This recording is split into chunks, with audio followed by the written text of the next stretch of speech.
Lah, pati ang ano, kawawa talaga. Bundulan, tatlo eh. Hala, grabe. Kawawa naman. Tatlo talaga oh. Amping mga badi.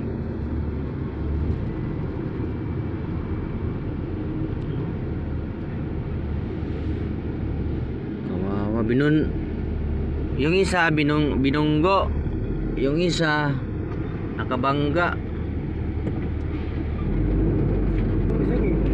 Ha? Bas pala din na binanggano. Bus to bus. Ayun, may kutsi pa.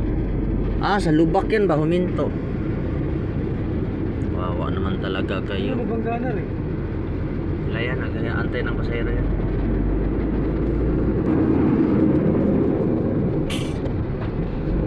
Yan no, binangga talaga. Agoy.